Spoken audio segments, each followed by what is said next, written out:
Yo guys, welcome back to Best Indo Car sama gue Malvin. Dan di video kali ini gue pengen share ke kalian nih ya tips and trick buat infotainmentnya BYD Seal. Settingan apa aja yang gue ganti, terus buat audionya juga, dan gimana bikin home screen-nya itu clean kayak yang gue biasa sering ditanyain di video-video juga oleh kalian. Jadi ada total 8 atau 10 ya tips yang gue bakal bagiin. Langsung aja tanpa basa-basi lagi kita mulai videonya. Let's go.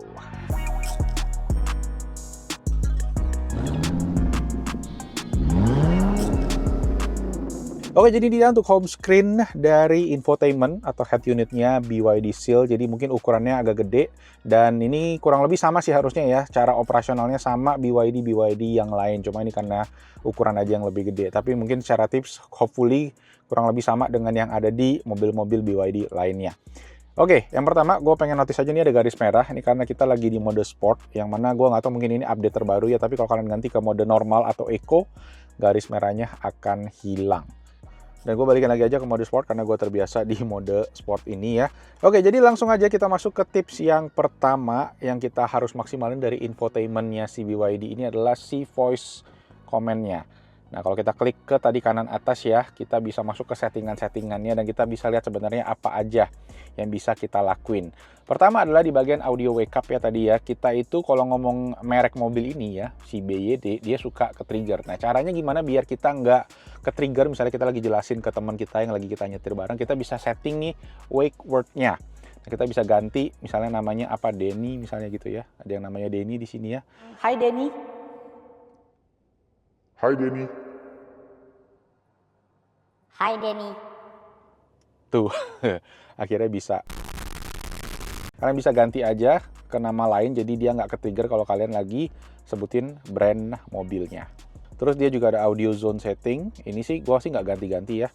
Sama yang paling yang gue bingung tuh ini yang wake up free ya. Ini ada settingan wake up free, cuma nggak dijelasin maksudnya apa nih ya. Bisa kita hidupin nih pas telepon kontrol, dia bisa hidupin dan segala macam. Mungkin kalau kalian ada yang tahu boleh di share ke gue. Nah, kalau kalian pengen cekin skill-skillnya sebenarnya ada lengkap di sini ya. Kalian bisa ngapain aja, misalnya kayak navigasi. Gue sendiri nggak pernah pakai navigasinya ya karena pakai SIM card bawaan BYD ini nggak bisa. Tapi kita bisa pakai untuk kontrol AC. Nah, ini yang gue paling sering pakai. Misalnya kita bisa setting suhu, setting kecepatan si AC-nya ya biar lebih kencang anginnya.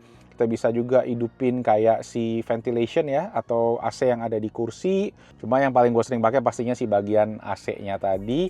Dan ya sisanya sih kalian bisa cek semua lengkap ada di dalam sini. Bisa diklik tadi ya. Oke, itu yang pertama. Sekarang kita masuk yang kedua. Yes, tadi gue bilang gue sering pakai voice command untuk atur aircon, tapi ada beberapa fitur yang kita nggak bisa atur pakai suara. Ngeceknya adalah dengan kita masuk ke dalam sini. Nah, ini panel air conditioningnya. Gue nggak perlu jelasin, harusnya semua udah pada ngerti ya. Tapi yang menarik memang di BYD Seal adalah si kisi-kisi AC-nya ini dia bisa bergerak. Kalian bisa atur nih yang bisa mode swing, free, avoid, dan fokus. Nah, sebenarnya yang gue paling suka mode swing ini karena dia kan nggak ke satu titik doang gitu ya. Istri sama anak gue tuh suka komplain kalau anginnya itu kena muka. Jadi ternyata di mode swing ini kalian tuh bisa ngegeser swingnya ke arah atas gitu ya. Jadi dia tetap swing tapi dia swingnya itu di atas aja. Gue termasuk yang sensitif kalau kena angin terus-menerus itu suka nggak enak badan gitu, rasa takutnya masuk angin. Nah, untuk ventilation seats ini juga kalau kalian pengen atur di depan itu udah ada ya semenjak software update terbaru. Awalnya itu dia pemanas tapi kalian bisa tap and hold untuk ganti jadi pendingin. Itu yang bagian gambar kipas. Kalau gambar yang garis-garis 3 itu pemanas dan kalian tinggal langsung pencet aja untuk ngidupin si ventilated seats-nya. Yang ketiga adalah di bagian control center atau shortcut ya. Kita bisa swipe ke bawah ya. Kita bisa nongolin ini. Kalau di HP mungkin biasa namanya control center, tapi di sini ada dua, vehicle control dan juga shortcuts. Nah, ini settingan yang gua pakai ya. Jadi kita bisa custom kalau kalian pengen. Cuma gua ngerasa ini yang paling penting karena yang lain biasanya kita bisa setting either melalui tadi tombol di depan kayak ventilation seats ya. Trunk ini juga kita ada tombol fisik di bagian kanan tempat pengemudi. HMI ini kita nggak terlalu pakai ya, high beam assist ya. Nah, interior lights on off juga gampang, kita tinggal tap aja dan sisanya udah selalu hidup. Cuma yang penting-penting ini nih, kayak pertama ada dashcam, kita bisa record video ya ketika misalnya ada accident atau ada event yang terjadi dengan cepat, cukup klik ini aja. Electronic parking brake ini juga sebenarnya jarang dipakai, cuma just in case diperlukan yang bisa diaktifin di sini. Regen braking. Nah, regen braking ini kita juga shortcut karena kalau kalian pengen akses lewat setting itu lumayan banyak ya stepnya ya. Kalau di sini kita langsung masuk ke settingan si regen brakingnya. Audio, untuk setting-setting audio nanti gue juga akan share settingan audionya. Dan ini dia nih, wireless charging L dan R. Jadi kita bisa setting wireless charging yang ada di bawah. Gue sendiri nggak pakai, cuma kadang istri gue perlu, jadi dia bisa hidupin langsung dari si shortcutnya ini aja. Oke, itu untuk vehicle control. Kalau untuk di bagian shortcut sih gue nggak pernah otak-atik, ini cuma gue ganti ke screenshot aja, tambahin dari sebelumnya, jadi gue bisa screenshot nih ya, kayak si home screen atau di bagian settingannya untuk gue nongolin nanti di video atau di konten jika diperlukan. Keempat, nah ini yang bagian paling ribet, yaitu di bagian car setting. Nah ini gue sendiri pengen fokus ke bagian ADAS karena ini settingan yang menurut gue cukup penting dan gue sering banget pakai selama gue nyetir mobil ini.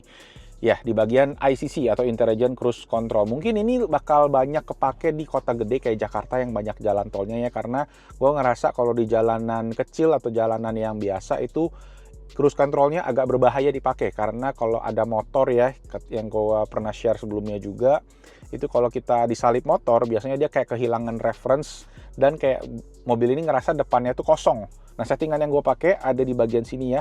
Pertama, untuk driving assist, lane support system ini gua tetap ada. Tujuannya biar kita disiplin aja, karena dia itu kalau ada garis ya, itu di jalan gede, kalau kalian nggak hidupin lampu sen dia akan bunyi. Sama halnya ini juga mungkin lebih penting kalau kalian misalnya nyetir ngantuk ya, misalnya mobilnya udah keluar garis, dia akan ngasih kita bunyi juga ya. Dan ini pun bisa ada berbagai mode ya, bisa warning, bisa prevention, bisa keduanya. Kalau warning cuma suara doang, prevention dia bisa balikin setirnya ya. Kalau alert dia juga bisa suara sama vibration, jadi setirnya bisa geter. Dan gue sendiri matiin untuk emergency lane keeping assist, karena ini itu dia mungkin takutnya bisa ngerem otomatis ya, atau ngebalikin otomatis kayak gitu ke garisnya, yang mana di Indonesia kan garis jalannya itu nggak akurat-akurat banget gitu. Jadi gue aktifin di mode warning dan sound aja untuk si LSS-nya. Oke, yang kedua untuk traffic sign recognition ini gue matiin aja, karena beberapa kali gue ngelihat kayaknya si mobil ini nge-capture sign yang salah ya.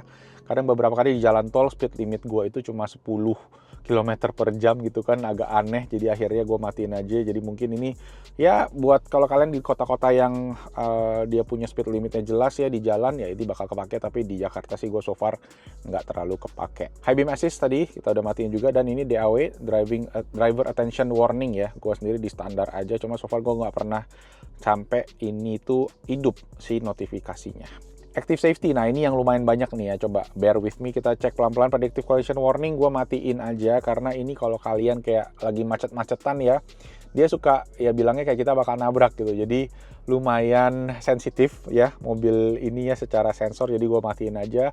Sama automatic emergency braking, matiin aja karena dia takutnya ngerem mendadak ya. Gue pernah sekali tiba-tiba karena ada motor nyalip doang dia langsung kayak ngerem mendadak. Terus front cross traffic alert FCTA ini gue tetap hidupin just in case kalau memang ada apa sih ini untuk di depan kita ya, kalau kita ada yang lewat gitu kita dikasih alert.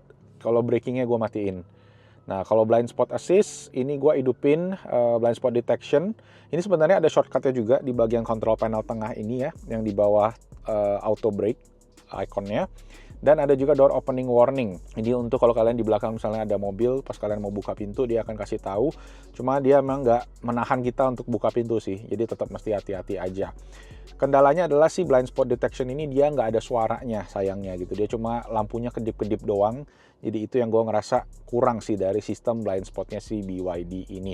Sisanya rear collision warning gue matiin, rear cross traffic alertnya gue matiin, rear cross traffic braking ini juga gue matiin, karena kadang kita di ruko-ruko kayak gini, misalnya kita lagi mau parkir di belakang kan jalan raya, dia ngerasa kayak itu tuh adalah si rear trafficnya. Jadi mending dimatiin aja biar kita tetap aman dan gak berisik juga, karena kalau hidupin suaranya lumayan banyak. ESC stability control ini gue matiin aja. Bukan matiin sih, ini lebih tepatnya ESC off, itu dimatiin karena kalau kalian hidupin electronic stability controlnya akan mati ya, artinya ESC-nya off gitu. Makanya gue agak bingung sih sama beberapa implementasi filosofi setting-setting dari mobil China. Cuma kalau ESC off-nya katanya sih kalau mobil yang kayak BYD Seal ini dengan rear wheel drive itu kita bisa ngepot-ngepot. Cuma dia itu katanya otomatis hidup lagi kalau dia ngerasa mobilnya itu lagi ngepot. Dan terakhir parking assist, ini cuma reversing radar untuk ngasih tahu aja kita berapa jauh jaraknya, dia ngasih berapa sentimeter gitu ya. Dan AVM ini adalah si 3D kameranya. Contohnya nih kalau kita mau cek reversing radar ya. Tuh dia kasih kita ada angkanya di sini ya, 45 cm. Jadi lumayan membantu sih menurut gua ya. Dan ada bunyinya juga tuh. Yang kelima adalah vehicle setting. Nah, di sini kalian bisa punya banyak banget settingan sebenarnya ya. Cuma yang gue pengen highlight adalah di bagian notification, karena ini banyak yang suka komplain soal lampu sen ya. Kalau kita bunyi lampu sen standar kan kayak gini ya. Cuma kalau kita pakai settingan yang brand, tuh dia akan berubah suaranya. Ya, jadi kalau kalian pas awal dapat mobil misalnya suaranya brand, tinggal diganti aja ke standar. Di atasnya ini ada broadcast atau intelligent broadcast setting. Nah, di sini adalah dia akan ngasih tahu alert kalau ada hal-hal yang terjadi. Ini gue sih nggak ganti-ganti sih ya. Dan menurut gue lumayan kepake, terutama kayak pas kunci nggak ke-detect, mobil nggak di-shift ke parking, dia akan ada kasih tahu informasinya gitu. Sama AVAS sound source ini adalah suara dari luar mobil. Ya, jadi kalau kita play nanti ada suaranya dari luar biar kita kayak ngasih tahu orang di sekitar ada mobil mau lewat walaupun suaranya agak aneh gitu ya.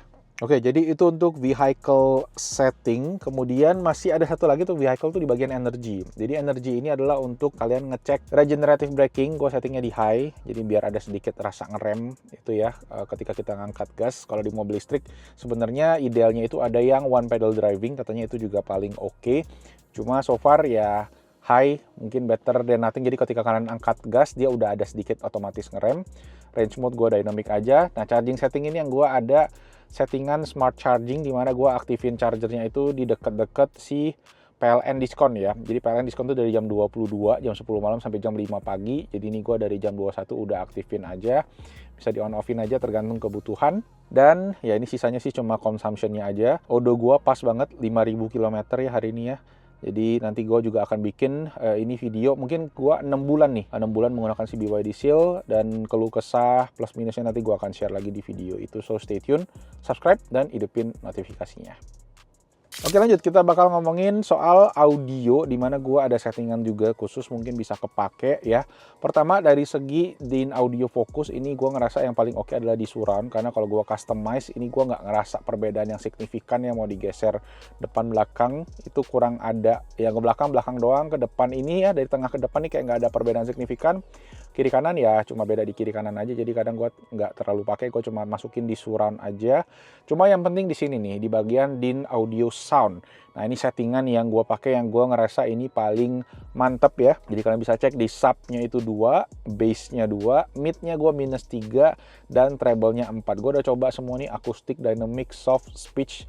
Nggak ada yang cocok di kuping gue, dan ini settingan yang gue ngerasa paling cocok. Jadi ya kalau kalian pengen di copy aja, di tes aja, dimasukin, dan let me know juga kalau kalian ada settingan-settingan yang oke buat si BYD Seal atau ke mobil-mobil yang lain juga ya, ke BYD Atto atau BYD Dolphin. Mungkin teman-teman yang nonton yang lain bisa dapat referensi juga. Itu untuk settingan audio. Sisanya sih gue nggak terlalu banyak ganti-ganti ya, tergantung kebutuhan aja. Silahkan disetting sesuai dengan yang kalian perlukan.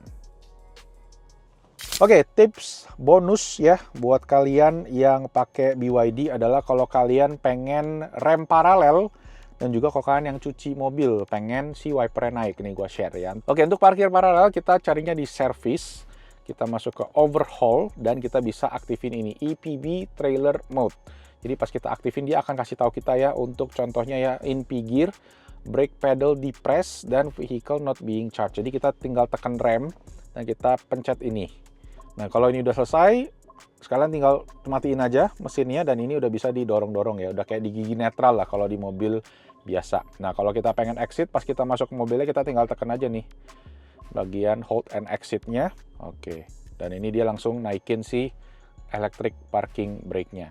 Nah, sama halnya kalau kalian mau lagi cuci mobil ya, dan front wiper si BYD sini kan agak susah diakses karena dia posisinya emang di bawah. Kita tinggal matiin wipernya, baru kita naikin ini. Nah, nanti kita bisa bersihin ketika diperlukan. Dan terakhir, yang ke-8 adalah gimana biar kalian bisa bikin home screen kayak gini. Nah, kita balikin dulu aja ya ke settingan asal ya. Oke, jadi ini dia ya, kita udah balikin ke settingan Teams asalnya. Mungkin kalau kalian baru ambil mobil kalian tuh posisinya kayak gini. Jadi ada 3 buah lingkaran ini yang namanya widget ya. Dan widget ini sebenarnya bisa kalian hapus biar home screen kalian itu lebih clean. Jadi caranya gimana? Caranya tinggal tap and hold aja ya si ini, dan kita bisa geser ke tong sampah. Nah, dia akan hilang, sama juga dengan yang lain. Dan sama juga dengan yang ujung.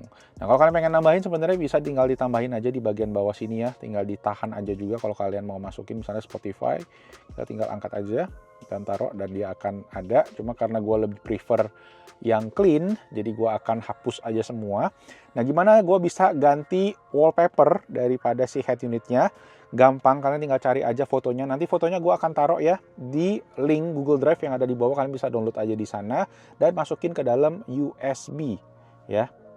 Nah, USB-nya bisa apa aja, cuma ini emang kebetulan aja bentuknya kecil kayak gini. USB yang biasa ini dimasukin ke bagian bawah ya. Oke, udah dimasukin. Nah, kita bisa akses USB-nya itu adalah di folder Utility File Manager. Nah, di sini kita masukin ke USB. Nah, dia ada kelihatan nih. Gua ada bikin foldernya BYD Seal Wallpaper. Jadi gua ada 3 ya, kalian bisa pilih sesuai kebutuhan aja. Ini yang biasa gua pakai, yang warna hitam. Tapi kalau kalian mau ganti, ada juga gua dapat yang mobil lain. Ini gua lupa sih dapat dari mana. Kayak ini sih footage-nya dari BYD juga. Jadi kalau kalian pakai ya kredit juga ke BYD aja ya. Nah, sekarang cara pakainya tinggal diklik aja nih, jadi wallpaper aja. Tuh, set this photo as wallpaper, tinggal oke. Dan beres. Kalau kita balik home screen, udah jadi. Nah, sekarang problemnya adalah, nah ini kan masih ada yang garis-garisnya nih. Nah, kita tinggal ganti aja. Ada Teams yang emang dia juga full hitam. Ini nih, yang nomor 4. Jadi kita apply. Dia itu, nah polos bagian atasnya. Kita tinggal ganti wallpaper lagi aja. Cuma kalau kita ganti Teams, dia kayak selalu balik ke asal. Oke, kalau wallpapernya udah di set ya, kalian boleh cabut aja USB-nya dan beres. Sudah jadi clean ya untuk home screen kalian ya. Jadi kalau kalian ada wallpaper menarik juga boleh banget di-share ya. Karena gue udah lumayan lama nih pakai ini, udah 6 bulan sih, tapi ya gue tetap suka-suka aja karena emang tampilan depan BYD Seal ganteng sih ya dari headlight-nya gitu. Oke, jadi itu aja buat video kali ini. Semoga bermanfaat ya, biar head unit atau infotainment-nya biar lebih maksimal. Cuma memang yang gua tahu adalah kalau head unitnya BYD Seal ini nggak bisa diganti, sama audionya juga masih nggak bisa diganti ya saat ini. Cuma BYD lain, gua lihat udah pada bisa, ada beberapa yang ngejual paket-paket audionya juga. Jadi cek aja, kalau kalian yang udah ganti boleh banget dong share pengalaman kalian di bawah, karena ya gue penasaran sih, pengen main audio juga di mobil ini gitu kan deh. Itu aja, semoga video ini bermanfaat. Lagi-lagi boleh dong kasih jempol kalau kalian suka, di-share ke teman-teman yang pakai BYD juga. Dan itu aja, thank you semua yang udah nonton. Nama gue Marvin, I'll see you guys on the next video. Ciao!